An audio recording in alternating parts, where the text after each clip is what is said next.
welcome back to the Cover 3 podcast here on CBS Sports. That's Tom Fornelli. That's Bud Elliott. I'm Chip Patterson coming to you live at youtube.com/cover3 and all across the 24/7 Sports Facebook network. Thanks for hanging out. You can tickle that like. You can tickle that subscribe.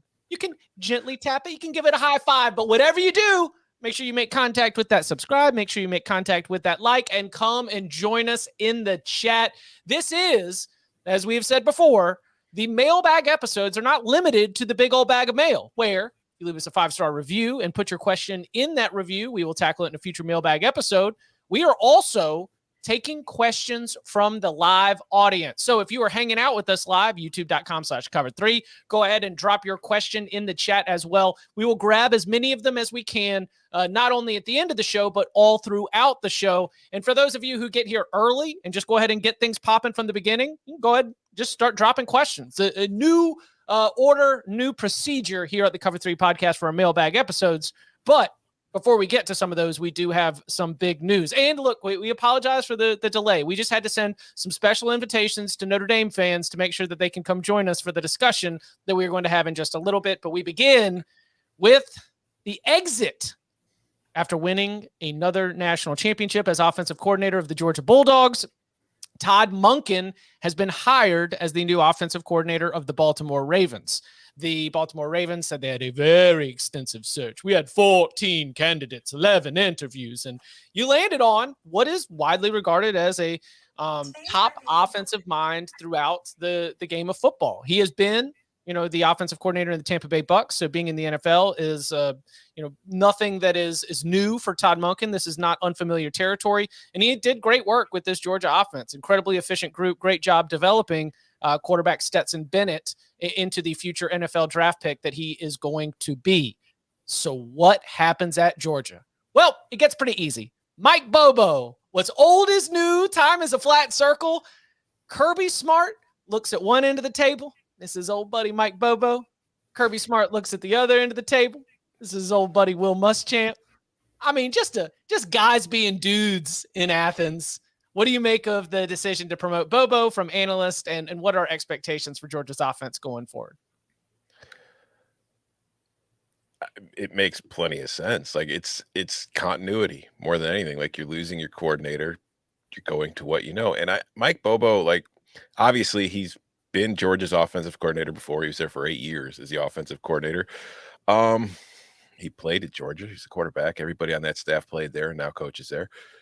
I think it's not an exciting hire. Like if you're a Georgia fan and you think back to where we were on this show a few years ago before we became the Georgia pod that we are now, we were talking about how this was a program that kind of needed to open things up on offense. And they did to an extent with Monken, but they were also still somewhat reserved because of their personnel at the quarterback position. And I think also by the head coach. So I don't think this is a surprise in that this is the direction that Kirby wants to go. I don't think it's a bad hire at all. Like if you look at Bobo's last couple of stops at Auburn, at South Carolina, they did not go great, but I don't put that as much on Bobo as I do maybe the personnel that those teams had. And I think he's going to be stepping into a situation with much better personnel in Athens that he was using in those spots. So I don't think we're going to see a team that's scoring 40 points a game and lining up 4 wide and doing all the kind of air raid stuff that everybody wants now. But I think they're probably going to be just as effective as they have been running the ball. Is Mike Bobo the best candidate to replace Todd Monken? I kind of doubt it. Is he a bad candidate to replace Todd Monken? I also doubt that, right? Like Kirby and Will Muschamp played with the guy. They've been on staff with him for several years. He was Will's OC at South Carolina. And thank God for Georgia fans, Will's not the head coach because apparently you can't play offense if Muschamp's your head coach. But it's a very safe hire, I think. I mean, the guy is shown to be, in prior years, I believe, a reasonably competent to good offensive coordinator. You have really good players at Georgia. They're recruiting like crazy. I mean, the 2024 class they're putting together right now is nuts. I wonder how much of this is also his relationship with Dylan Raiola, the stud 2024 quarterback who was in Matt Stafford's luxury box for the national championship game, like former Ohio State kid, a really, really talented prospect. And Georgia's in the quarterback market this year at the high school ranks. So I wonder if some staff continuity there helps. To me, it's like a high floor hire. Maybe it's a high ceiling hire too. I don't think it's going to go bad unless Georgia gets a lot of injuries or all of a sudden quits recruiting, and that ain't happening. So, when I was around Georgia leading up to the national championship game, one of the things that some people around that program talked about was how much Kirby Smart values the relationship that the staff has with each other, that he does want to create I'm sorry for using the C word here, but like wants to create a good culture, like wants to create something where everybody on the staff really enjoys working with each other. He grinds, he demands a lot from these coaches, but I think that that's where the personal relationship side of this is probably something that, Kirby wants to have fun winning at a high level. You're Georgia. You don't need to get out and like go spot an ace recruiter. Like your shirt with the G on it is the ace recruiter. Like you're winning national championships. You are operating at a peak efficiency right now, and being able to make sure that you're not bringing in someone who's going to create any disruption within the staff, somebody who's going to know exactly how things work. It honestly is similar to hires we've seen Nick Saban make, where you were bringing in someone that knows exactly what the expectations are. You're not going to rock the boat too much, but you are going to work hard. And so for that, I'm like, man, it must be nice to be Kirby Smart so that you can make these hires where your working relationship and your personal relationship can all be valued. You're not really under pressure right now. You just won 2 natties. Like no one's saying like, you got to ace this hire. It's like, no, we trust you. He's got so much leash with this hire right now. I'm going back to that idea that Kirby Smart values the working relationship between the members on his staff. And it's not a surprise at all then that it's somebody else who he's got a long, long relationship with. Do either of you have any concerns about stagnation? Yes. Because another program that recently won 2 national titles, Clemson. And we told their coach, yeah, we trust him to make the hires he wants for his culture. So when you look at what Kirby's done, he's played with his DC at Georgia, played with his OC at Georgia. They're all friends. They all know each other. It's kind of like an echo chamber of ideas. And that was the one thing, like Todd Monken came in and he wasn't from inside that, circle. He brought in different ideas of what he wanted to do on offense. And obviously he still had to fit it into what Georgia and Kirby wanted to do. I do wonder, or at least I don't think it's going to happen, but I do think you have to at least keep an eye on some possible kind of drop off, honestly, because we saw it with Clemson. When you keep doing the same things and there aren't new ideas, things get stagnant, things don't work. And Georgia didn't win any national titles without Todd Monken. So it's going to be interesting to see. It's fair, I think, to worry a little bit about it because of what Tom just said. And I have tremendous respect for Todd Monken. I mean, like the guy made Stetson Bennett into a Heisman finalist. Okay. He's really a really good coach. I know producer Coca had to be overjoyed when Baltimore hired him. But I think the key difference here is that the guys Dabo was promoting had not done it successfully elsewhere. And we have seen Mike Bobo be a good offensive coordinator elsewhere. I'm not going to hold the 1 year at South Carolina, for that. And then the Auburn year necessarily against him. Like we've seen him have a lot of success as a coordinator before. The Georgia offenses that he coordinated were pretty good. We've also seen Will Muschamp be really good at running defenses. So yes, is he hiring his old buddies? Yes. But unlike the guys Clemson hired, who may someday turn out to be good coaches, they did not have prior success. Clemson's hiring guys or promoting guys that were just super green. At least Kirby's promoting or hiring guys who have had success elsewhere. I think Kirby's got a lot of leash because of the talent level and how good that team is defensively, especially with your offensive coordinator. I mean, they could just run the dang ball, Bobo, and probably go win another SEC East title. And they could just play field position and they could be very conservative. They could revert to being a conservative offense and still show up in the SEC championship game with a shot to play your way into the college football playoff. Kind of off topic then, but if you revert to an old fashioned kind of smash mouth offense and the playoff expands and now you can't just win 2 games, you've probably got to win 3 and you might have to face better teams than you were facing in the current 14 format. Is there any concern there? Yeah. But I think that you get the leash. That's why I say leash. You've got the room where, all right, Kirby, this is what you get when you reach that level of success is you get the benefit of the doubt is a good one here. All right, remember I said live questions all throughout the show. This one right on the topic. Dawson says, does Todd Monken leaving make it more likely that one of Georgia's quarterbacks transfer? No, math makes it more likely because they're probably going to hit on a stud quarterback like Raiola in this cycle, and somebody's going to win the starting job and somebody's going to lose the starting job and will want to play as opposed to sitting for yet another year. So I think the answer to that is no. There's no reason for me to believe that Monken had so much more of a better relationship with these quarterbacks than Bobo. I mean, I do kind of buy into the idea that Bobo's probably not quite as good of a play caller as Monken, but as far as quarterbacks, Bobo played the position. No, I don't think there's any real validity to that. I mean, unless you guys, am I missing something here? No, I don't think. I mean, you just look at the quarterback position in general. I can't remember who did it, but wasn't it like 2 weeks ago? Somebody did like a research on the amount of quarterbacks who've transferred, like of the higher rated.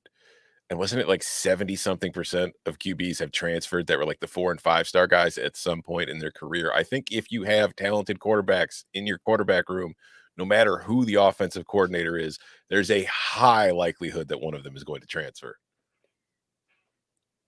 Did Brendan Marcello do that? No, it was Max Olson, and they took the top 50 quarterbacks per class, which to me doesn't really represent the elite quarterbacks. Yeah, I would stick to 10 in the class. Probably. Yeah, I'd want to see the top 10, and I'd want to see a study that's, you know what? Maybe I'll just do this. Do it. Yeah, homework for tonight. I'll do that. I want it on the show tomorrow. All right, we'll look into this. All right. Yeah, shout out to Max. He's a big fan of the show. Also, a big fan of the show, ESPN's Pete Thamel. And he reported that Utah offensive coordinator Andy Ludwig, who had interviewed for the offensive coordinator job at Notre Dame, with such momentum behind the story that we gave it a whole daggum segment on Monday's podcast. Then on Monday night, he has informed Notre Dame and Utah he will be staying with Utah. According to ESPN's Pete Thamel, sources said that Andy Ludwig's buyout of at least $2 million, exact number unknown depending on how the buyout impact is interpreted, proved an obstacle in discussions with Notre Dame. Notre Dame flew Andy Ludwig to South Bend, brought him around on campus, conducting the interview. And this is after Colin Klein had also been interviewed for the position and then decided that he was going to stay at Kansas State. Does Notre Dame need $20? Collection plate ain't quite as full as they thought. I mean, I'm being really unfair here, but I expect Notre Dame looks at a $2 million buyout figure, should be able to take care of that. What's going on here? Most of these really rich guys, are cheap. And I think Notre Dame is kind of cheap, man. Yeah. They got money. Yeah, they just don't spend it. They do. They just, I guess they don't think that it's worth the expense, but it is. Like, if I'm a Notre Dame fan, I'm pretty pissed off about this. Like, if Ludwig was willing to come and the only thing that stopped you was paying his buyout, even if you can come up with a strong logical argument that I can buy for why, like, listen, we're not spending $3 million to buy out an offensive coordinator. Let's look at where college football is right now. How much money, if you want to win national titles, how much money do you think the quarterback you need to do that is going to cost you? If you won't invest that kind of money in your OC, maybe it's because you're only planning on spending it on players. So maybe it's not that bad. But for me, that's just a bad sign for what Notre Dame's approach will be in the NIL era. Tom, no, we were told that, remember the fans in the chat told us that Notre Dame missed out on the 5-star type players they were in on, like Keeley and that stuff, because of NIL. So it can't be that they're spending it on players. I did see a tweet out there from, and I forgot to put this in the doc, so I apologize, but it was from a legitimate media member that said that the offensive line coach buyout as well was a factor. So maybe it was more than just the 2.8, which again, like, are you trying to win national titles? Right. Why did Brian Kelly leave Notre Dame? Most likely, I think it was because you can recruit much better at LSU with the same effort level than you can at Notre Dame in terms of the quality of player you can get in and in terms of the width of the net that you can cast because of academics. But it also makes me wonder if it's stuff like this, because in the SEC, They just call that the price of doing business, man. Right. I mean, that's so. I think if I'm Marcus Freeman, I'm upset, right? And this, if you're Marcus Freeman, I mean, this, and that's one thing I've seen from a lot of Notre Dame fans is that this is Marcus Freeman. It looks like this is Marcus Freeman not being able to have the resources he needs to succeed at the highest level. It is him being set up to fail. I mean, this is not a not fair to Marcus Freeman if Marcus Freeman really wanted Andy Ludwig and $2 million is the only thing separating it. If it's something more, then I'll reconsider my position on the issue. But that's something that I think we've seen from a lot of Notre Dame fans is like, whoa, let's see, this one came through earlier. Andrew says, is Freeman in charge of running the football program at Notre Dame? It doesn't feel like it. He is in charge of running the football program, but he is, I do believe, not getting everything that he needs if Andy Ludwig is the coordinator that he wants. I mean, like, how does Notre Dame bounce back from this? By making a home run hire and winning games, but just optically, it doesn't send a good message if they weren't willing to pay this buyout. They weren't willing to pay the buyout of Ludwig and the offensive line coach, whatever. If they're not willing to spend and you are a big name offensive coordinator, like, I don't think you're going to turn down Notre Dame over this, but I think that when it comes to getting like the higher echelon of coaches, that's something that, coaches talk. This stuff gets around. It's not like it's, whatever happened, coaches are going to know. And if it's just that, if there's the idea that Notre Dame's not willing to do what it takes to win the games, it's going to impact their ability to find somebody. And also just this late in the cycle to begin with. Mm. I will say the one thing that we don't know here is, what is it like to coach for Marcus Freeman? I don't know that. I haven't heard anything good or bad about what it's like to work for the guy. But, Colin Klein staying at Kansas State, assuming that he was actually offered, like a lot of times stuff gets thrown out there, right? But I think he's a pretty bright young mind in the game. Andy Ludwig deciding to stay at Utah.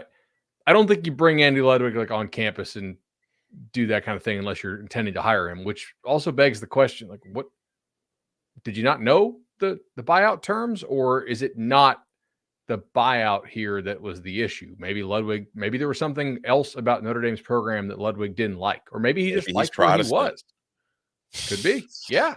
Or like just Jack Swarbrick just doesn't like Ludwig. Yeah, I don't know. Or maybe there's just something about Notre Dame that Ludwig doesn't like. Like, we're assuming it's the buyout. I tend to believe the reporting. I haven't done any original reporting of this on my own. We're just commentating, but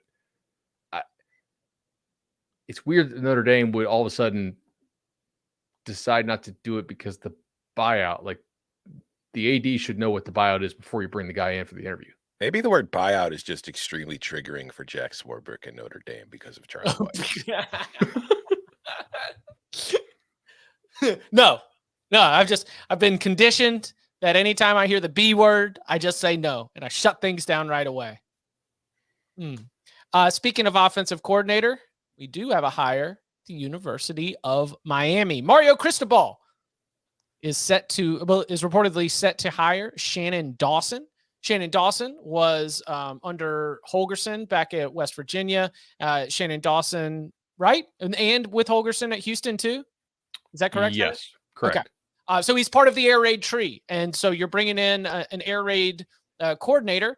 We recently saw Rhett Lashley have a lot of success as the offensive coordinator under a different head coach as well. But, you get the right system, you get some of this South Florida talent, you be able to get these guys in space, you can have some success. What do you make of the hire of Shannon Dawson to be Miami's new offensive coordinator? It's intriguing because of the guys that Cristobal has had be his OCs before. Probably the most wide open who he actually brought on would have been Joe Moorhead, and Shannon Dawson is of the air raid tree. I'm fascinated to see how they sort of marry what he was doing with what Mario typically wants his offensive coordinators to do, which is pound the rock, play very slow, etc. I think it's also interesting that Houston has become more diverse in its run schemes and more like their run pass ratio has skewed more run than other air raid teams had in prior years. So clearly Dawson's a guy who doesn't hate to run the football. And same question we had about Notre Dame. What's it like to work for Mario Cristobal? I mean, the guy goes through a lot of coaches. It's not easy to work for him, but the money's good, and you're going to get to play with really good offensive linemen, and that's probably going to make your offense look pretty good if you can get quarterback right. Just how do you marry those schemes? I'm really interested. Yeah, I am going to put it on wax that Miami will not be throwing the ball 40 times per game. They're hiring somebody from the air raid tree, but they are not going to be running the Dana Holgerson, Mike Leach kind of air raid. It's an interesting hire. I can't wait to see what it looks like, because that's the one thing when it comes to the air raid, because of the name, air raid. A lot of air raid offenses do run the ball a lot, like depending on your personnel. It's just about spreading things out and getting that kind of space. It opens it up for running game. So it doesn't mean that they can't. It doesn't mean they can't still be the kind of power running team that you would think of with Mario Cristobal and what he dreams of at night. But maybe it'll just look a little bit different. It's going to be a very interesting thing to watch.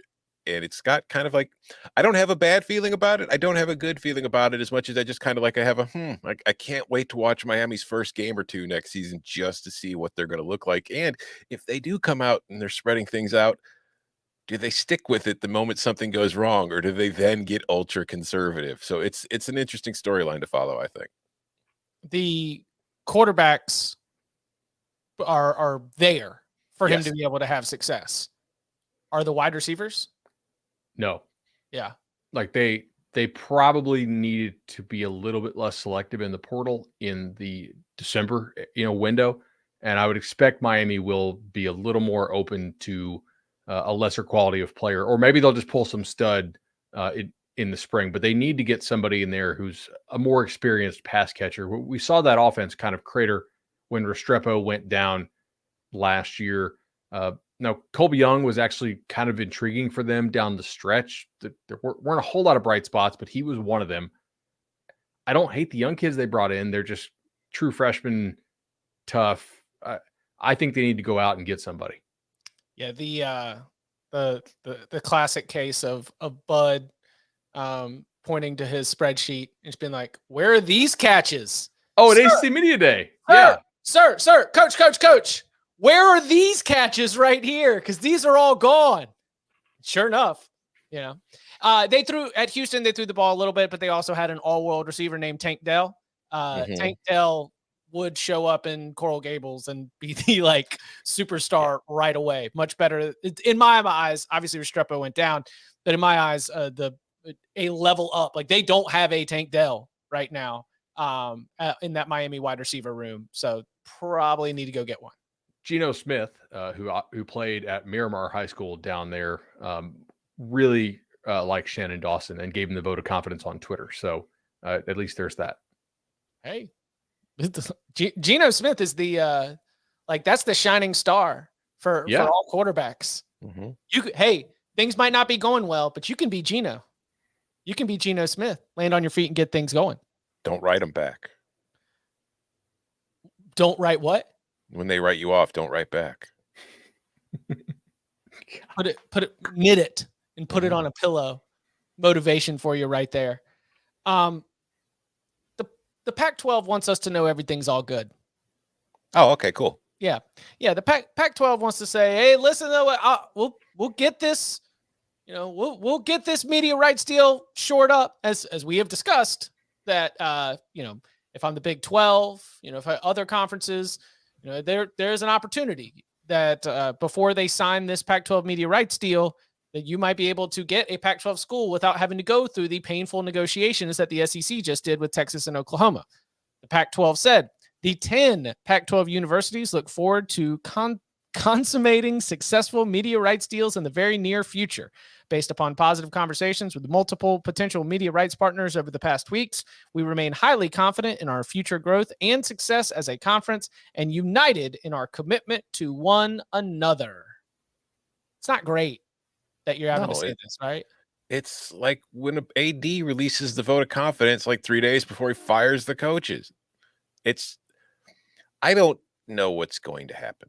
That much is very clear based on what I was thinking was going to happen with Oklahoma and Texas. So we might get a television deal announced today. But when you have to come out to tell everybody we're sticking together while we're waiting for this TV deal, which they've been expecting for quite a while now, and it hasn't shown up, it's not a great sign. And I think, honestly, the thing that they're learning right now, which is not exactly rocket science, losing USC and UCLA is not good for your television deal, because right now your time slot is more valuable to the networks than your brands. That is not a good position to be in. So I just don't know what's going to happen. I think that there's offers on the table. This is all speculation, so let's be clear. I think there are offers on the table, and they were nowhere near what they thought they could get, or they are nowhere near what the Big 12 got. And now it's about trying to just hope somebody comes along and offers more to save face, because they don't want to look bad. But I think the time slot's more valuable than any of your teams. I think Tom nailed it. Also, should we be able to say TV deal if they're 100% streaming? I don't think they're going to be streaming.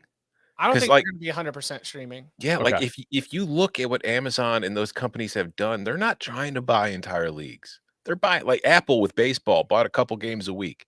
Amazon bought one NFL game a week. Like ESPN Plus has been buying that kind of stuff because it wants the inventory, because it's, it's got plenty of inventory already. So it's just tossing more on there. But I don't think that's what like Amazon and these guys are into. I think they just want a game. See, I was thinking Amazon would want a lot of inventory because it's not limited by channels, right? Like you have ESPN, you have ESPN2, you have CBS, you have CBS Sports Network, right? We don't really have other channels to put that on the linear side, but you do have basically unlimited streaming channels if you want to do that. I think it was Stu Mandel who I was listening to, and he said that like the Pac-12 Commissioner Klykoff was really not on the mark as far as what they thought they were going to get and what they had been telling the league members they were going to get. And I mean, USC and UCLA are probably 40-50% of the Pac-12's value in terms of national branding. So I'd be surprised if they got $40 million per year. Really pretty surprised, honestly. George Kliavkoff, who was at an SMU basketball game, not even trying to hide it. Just like, well, he did wear a hat, but it was like the Rob Lowe hat with just like an NFL logo. Just true. I mean, it's just, I'm not trying to slam any of the schools that are there. I'm not trying to slam San Diego State or SMU.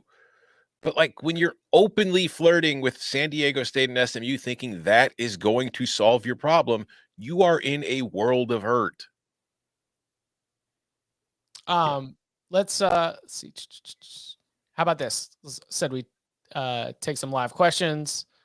If the Pac-12 loses the four corners, which is Arizona, Arizona State, Colorado, and Utah, especially back-to-back conference champs Utah, the Pac-12 is done, but I think they survive if they keep them. What is y'all's percentage chance that they leave the four corner schools?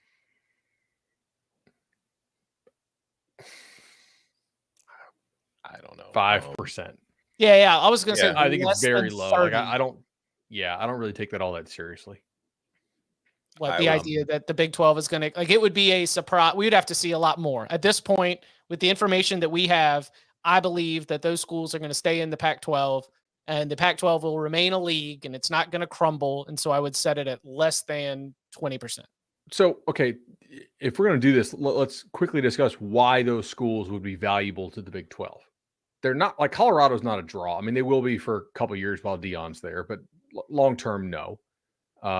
Arizona, Arizona State aren't really serious about football, it doesn't appear. I mean, I make that judgment based on how Arizona State just let Herm Edwards do that to all his assistant coaches and run the program into the ground. You're getting them because it would give the Big 12 an attractive late night TV package, which ESPN needs to fill that inventory. Yeah, like they're really only valuable for the time slot. I don't know, man. Like, do you want to join a conference that only values you due to that? It's a lot of travel. It's probably not that much more money ultimately.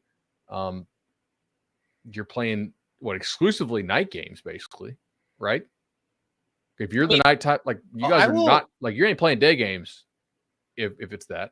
I haven't done the math, but for Arizona and Arizona State, like say Pac-12 doesn't add San Diego State, is the travel further for the Pac-12 than it is for the Big 12 if you're Yeah, Arizona and Arizona State? If all get your to games, UCF, West Northwest. Virginia. yeah, true. But there's a whole lot of Texas games and that like Midwest games that aren't too far compared to traveling to Oregon, Washington, Northern That's a good point. California. So But I don't know. Orlando's Orlando's pretty far to Arizona. it's a Big Yeah. 12 town now. Mhm. Morgantown is fairly far from Tucson. Yeah. I wonder if somebody should do the math. I'm too lazy. But somebody should do the math to figure out what the average distance would be from the schools to the Arizona schools. I don't think it'd be that vast. I see, obviously Colorado has its old, Big 12 history. There's a good market. Like if you can't get Southern California and you're the Big 12, getting the Phoenix, larger Arizona marketplace would be excellent. And then, Utah also, you've got BYU in the league. You've got a little bit of a travel partner. You get to make that rivalry a part of your conference package. So I get it from the Big 12 standpoint. But right now, for the question that was asked, very low percentage. Let's stay in the Pac-12 real quick with a little bit of news from the recruiting trail, because while Michael Penix is going to be back for the 2023 season at Washington, solidifying that quarterback position, we've had some players leave in that quarterback room with Penix's decision to return.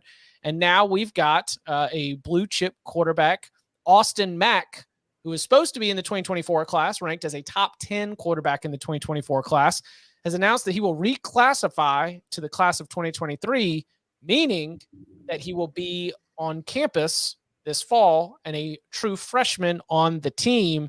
Austin Mack, I don't have his full profile on my head, bud. So I've got you number 8 quarterback in the class, top 10 quarterback in the class, pretty good player. What do you sort of see from this move for Washington and for Mack? Big time tools. Like we think Michael Penix has a big arm, and he does. Austin Mack has some serious tools. Like the arm has a lot of juice. He's 6'6", 210, good athlete. Like if you're a Washington fan, you need to be really happy about this, because it also means Washington doesn't have to fight to hold on to his commitment for the next 12 months, because this is a kid who personally I thought really could have risen up the rankings even more. I mean, he was already a top 10 quarterback for us in the 2024 class. This is just a really good get for Washington to get him enrolled early, I think, and get him on campus. I'm a little skeptical typically of guys who not enroll early, but like reclass a year early. It oftentimes doesn't work out, but I'm kind of willing to believe it will with DeBoer and sitting behind Michael Penix for a year, because it's not like you're doing it to go play as a 17-year-old. You're college ready physically now, and might as well just start learning, I guess. It's pretty fun. Can you explain for listeners who might not follow it that closely, what does reclassing mean and what goes into it? How are kids able to, like, in a way, skip a year? Yeah, sure. So he just finished. He's in his junior high school year. Mm-hmm. We saw it more in basketball for some reason. And now you're starting to see it some in football. It basically just, a lot of these dudes already work so far ahead so that they can enroll in January, right? So they're working about a semester ahead normally to make sure you got all your core credits done by Christmas so you can enroll. Now they're just trying to do it an extra semester early. So he would have all his math and all his, science and all that stuff and get the test score out of the way if he's a test score kid. So it's becoming a little bit more common. I think it's harder to do in football just because of the physical readiness aspect, because football is a collision sport, whereas basketball is a contact sport. What you have to do, what's the minimum for senior year? Isn't it just senior year English for some states? I think so. I'm not sure. Now you don't have to have a test score, by the way. So we had a major conference basketball recruit at my high school when I was there. And I remember the only thing he absolutely had to do during his senior season was English. And so it was like English and 7 gym classes. Did you guys have like a standardized test that you had to pass in high school? No. Not in high school. We had the FCAT, which was the Florida Comprehensive Assessment Test, I would guess. I remember in middle school, we had the EGOTs or something. No, the EGOT. No, that's Emmy, Grammy, Oscar, Tony. I don't Wasn't know. there like a cat test or something we had in like junior high? I can't remember. It was something like that. Yeah. Yeah. Not in high school. I don't remember it in high school, but I definitely remember it coming up along the way. I just remember my senior year of high school, I took all AP classes and they all counted as college credit. So I got it like a head start on that. Nice. You didn't want to go with 7 gyms? No, dude, I got out of gym after sophomore year. Like football players and athletes, you were able to get out of gym and practice counted as your gym class. And you didn't want to be stinky the rest of the day. Yeah, it was 7 I mean, period that's time to special. You just go to the shower. weight room, lift, and then go to practice. It's easy. So Austin Mack, again, really good quarterback. He has reclassified. He will be joining the team this fall. So a little bit of talent in that quarterback room, which, of course, will be helmed by Michael Penix. Coming up on the other side, going to keep a little Pac-12 love here as we open up the big old bag of mail with a question about Oregon's future in the landscape. That and your questions from the live audience next. Meanwhile, on Paramount Mountain. Okay, we have the northern face, the southern face, and the Sylvester Stallone face. Of course. Hey, how you doing? How you doing? Is that Dad? Yeah. No, don't sneeze. Dear God, no. Hold it. hold it. Don't do it. Go. Ha! Gesundheit. Thank you. You're welcome. Back here on the Cover 3 podcast, taking a look into the big old bag of mail. Again, if you leave us a 5-star review and in that review put your question, we will add it to a future mailbag episode. This question comes from Jake. Bud often says you take the checks with the losses with regards to college football expansion. I understand a G5 moving to a P5 because the money is far greater. But if you're Texas or Oklahoma moving to the SEC really that big of a financial game changer? I'd like to think that I'd prefer winning the Big 12 more than going 8-4 in the SEC. Same with USC and UCLA going to the Big 10. I know the easy follow-up is, but they don't want to get left behind. At what point is that just a self-fulfilling prophecy? We're also scared of 2 power conferences that we're creating 2 power conferences. So here's the final question.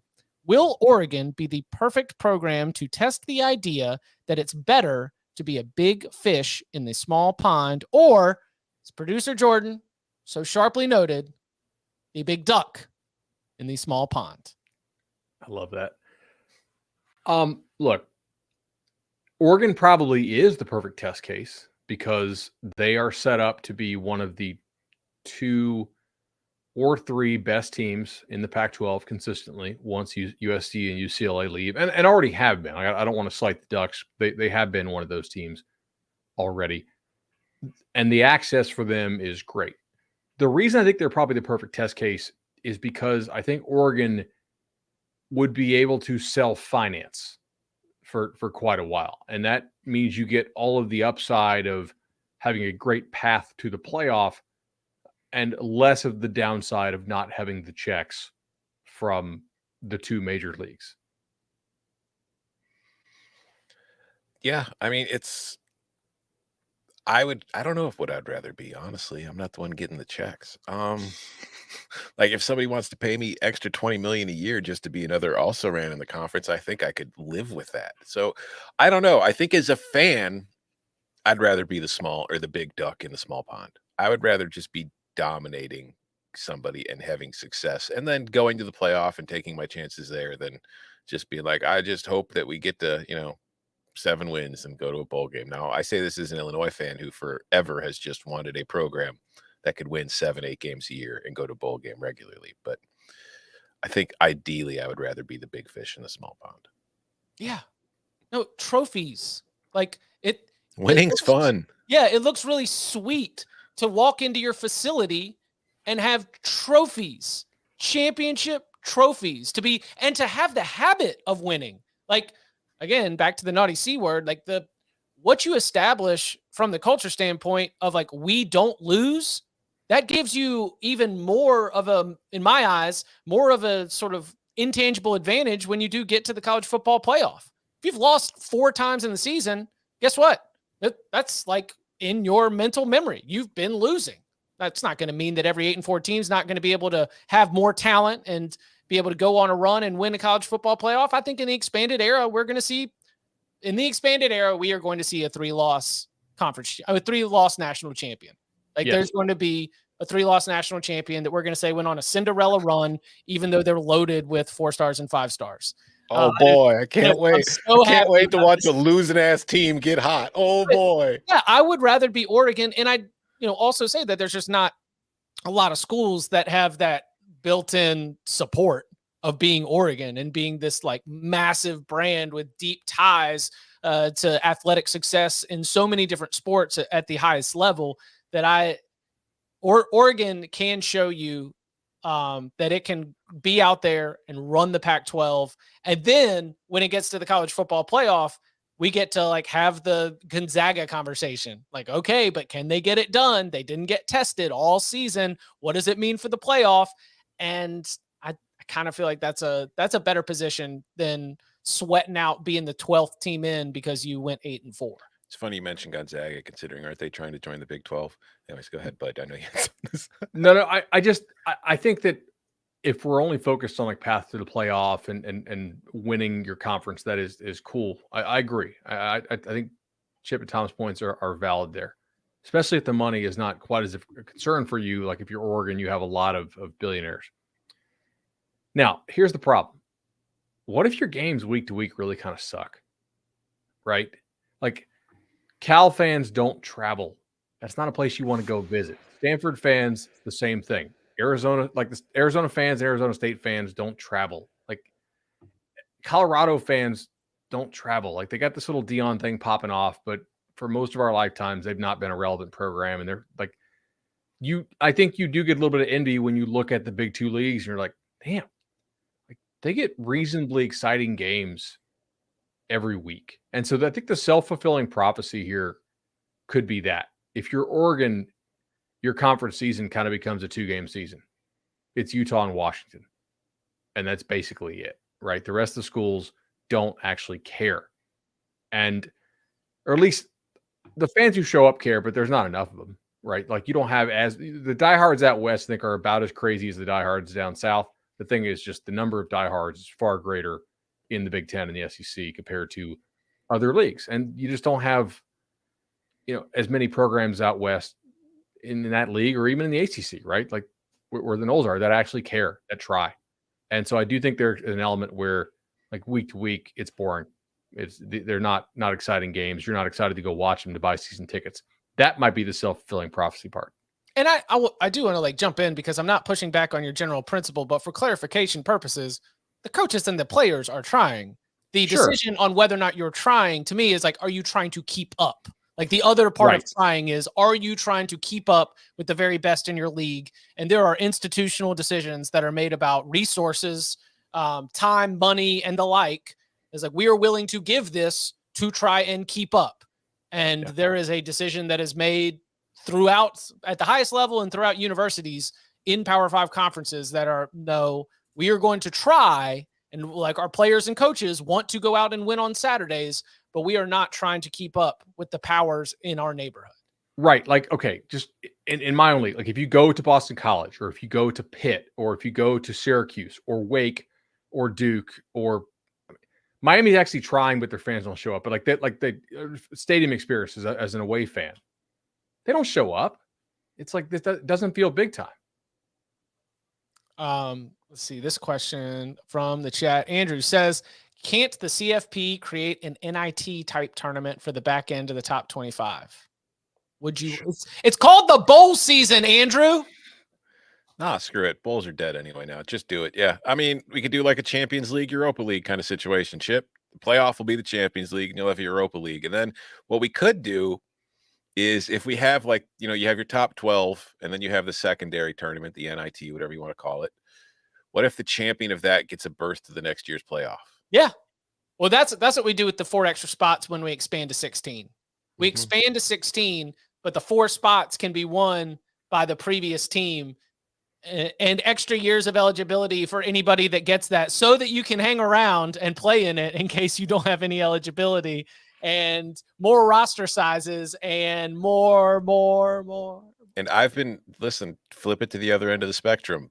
Give me my bottom 25 playoff that I do every single year in my column. Loser advances. The worst 12 teams in the country qualify. Loser keeps having to play. Winner goes home.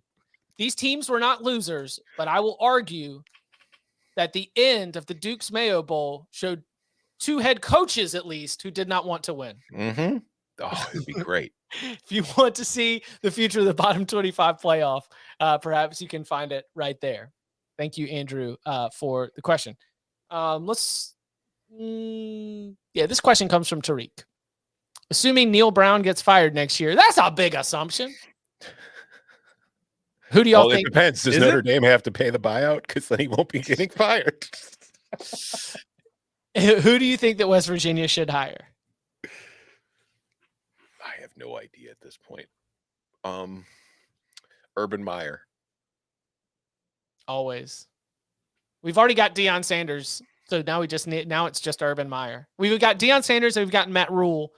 So now Urban Meyer and John Gruden. John Gruden, throw his name in there. Yeah. John Gruden could work. All right, realistically, like what are the goals for West Virginia? Like, do you think you can win the new Big 12? No. Possibly, I guess, right? I don't know, man. The Big East won. All right, I mean, West Virginia won the Big East. And in terms of overall, maybe not top to bottom, but at least in terms of like average, the median, not the mean, you could say that current Big 12 and old Big East are not that far away from each other. That's probably fair. Yeah, I mean, it has a lot of Big East teams in it now. So I think your goal should be to compete for. I think you should have that. The goal that a lot of coaches have when you are sort of a middle of the pack conference, in your conference at the major conference level, it's like every 5 years, have one of them be a year that you can go up and sniff it. Because like Dana went into November at West Virginia with some big games that had they broken differently, West Virginia would have been potentially in the mix to play in the conference championship game at the end of the season. So I think it's possible. What if Jimbo gets fired? Can he go home? Country That's road, clearly take the him one. home to West Virginia. Yeah. He's from there. I don't think he's going to get fired, but to Tom's point, if he was open, I think they would probably go hire him. All right. 2 that I thought of. Dan Mullen had a lot of success at a place that was not a spotlight program. Mm-hmm. It was a place in Mississippi State where academically you could get almost anybody in. That's about the same as West Virginia. They took Coca. Right. I mean, God, yeah. Like talent-wise, not a ton of talent in the state of Mississippi. West Virginia has even less. So like a guy who's good at scouting. Doesn't West Virginia have to go to Florida a lot? Yeah. Well, and that used to be easier when you played some games that were closer to, where these kids actually live. Although I guess now you got UCF, so maybe that actually helps West Virginia a little bit. Dan Mullen can make some sense there. He would only have been at Liberty for 1 year, but I have a hard time thinking Jamie Chadwell wouldn't do well there. Ultimately, like he's a pretty, he's a country guy, that type of thing. Would they not look at Charles Huff? Does West Virginia not take Marshall's coach? I don't know. Ooh. He interviewed for a lot of jobs, right? Or at least like there were feelers put out. So I don't know how West Virginia fans would feel about hiring Marshall's coach. That's true. I don't think it would be a bad hire. I don't think it would be a bad hire either. I just think that could be a difficult sell. But I don't know. West Virginia fans at this point might just be like, just give me somebody who can make this fun again, because it hasn't been fun for a while. Is Signetti too old at James Madison? Because he's done a hell of a job with that program. See, that's why it's so hard to do. Is say, first of all, 64, something like that. Can you imagine if Neal Brown is listening to this segment right now? By the way, he is. He's a huge fan of the show. I'm going to cross him off for our guys who will probably appear on the show. Yeah, that's what I'm saying.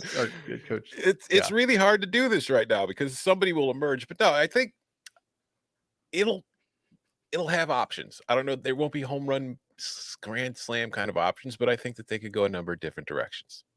I think I'm way too sunshiny on this, but I think the quality of coaching is at a point right now that there are options, right? Mhm. Like it is not all it's not all like retreads or uninspiring options when you start to look at some of the Group of Five conferences and some of the coaching that you've got in some of those Group of Five conferences. Like there are a number of coaches that I think you could look at and be like a Jamie Chadwell, like a Charles Huff, like Signetti. I mean, there are all ends of the spectrum from an experience perspective, but there are very good coaches at that level that I think you could be able to go get. All right. So I don't think you could. Garrett Riley immediately popped to mind, but that would be back to back to back air raid guys. And I don't think that they would do that. But another guy, if his offense takes to the air this year, and if they score maybe 326 points, guys, like hard-nosed mentality, tough place to win. Brian Ferentz. I mean, he's worked for the Patriots.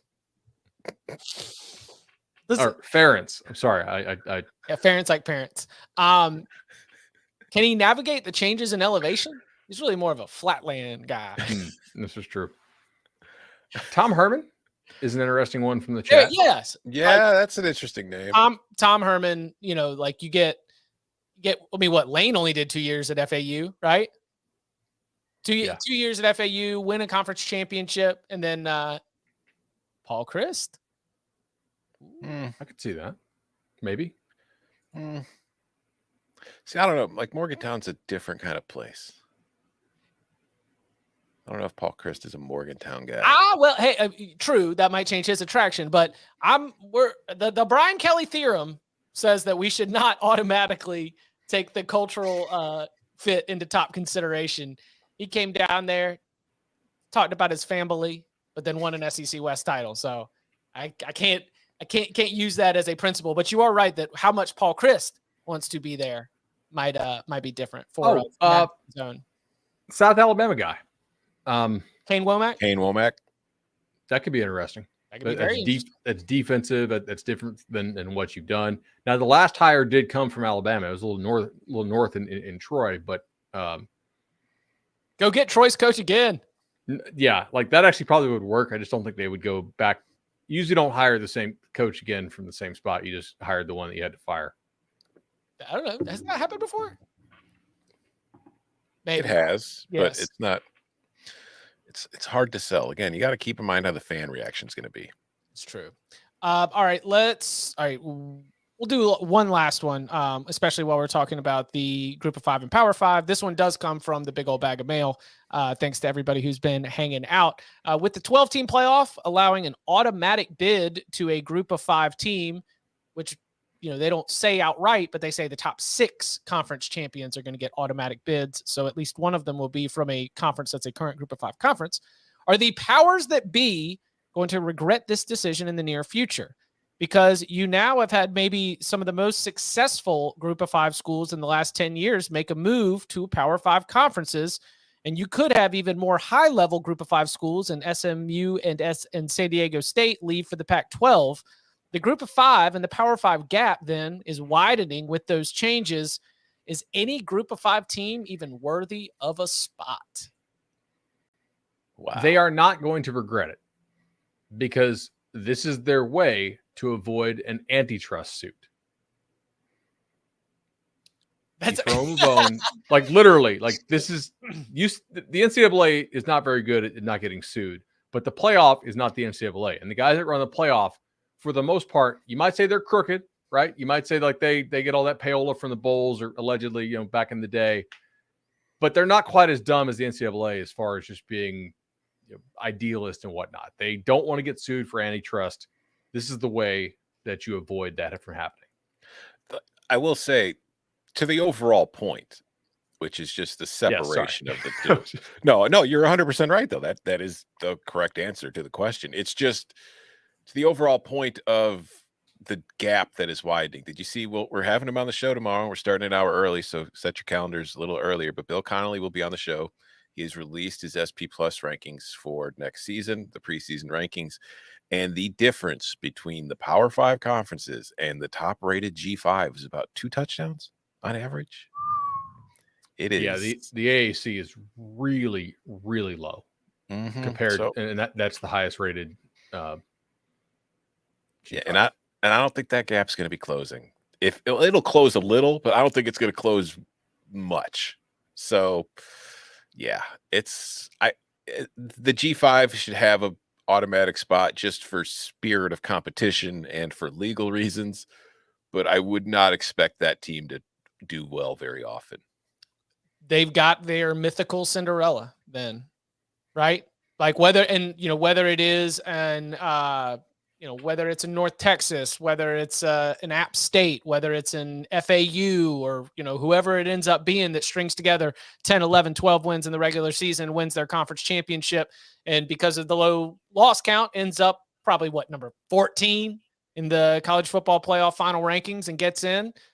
You've got your Cinderella. There will be one school that looks remarkably different in terms of its power rating than everyone else. And we'll get to see whether that school can go and win games against some of the most talented teams in the country. As the gap continues to widen, the idea that we've got a UMBC, the idea that we've got a St. Peter's, the idea that we've got something along those lines, now we do. They're playing a different game, and they will be included in the same tournament. You just heard it. You just heard it from Tom Fornelli. We got ESPN's Bill Connolly coming on the show tomorrow, and we'll be starting 1 hour earlier. That is 10 a.m. Eastern time, 9 a.m. Central. So come and hang out with us as we get to go over, as he just mentioned, the SP Plus ratings for the upcoming season are out. He's also got his returning production ratings. And in general, just a fun conversation. We do it almost every offseason, sometimes a couple times throughout the year. A good friend of ours and yours, Bill Connolly from ESPN, joining the show tomorrow. So go ahead and make sure that you subscribe and set that clock so you can come and join us at 10 a.m. Eastern time. And you can follow him on Twitter at Tom Fornelli. You can follow him at BudElliott3. You can follow me at Chip_Patterson. Gentlemen, thank you very much. Thank you. See y'all.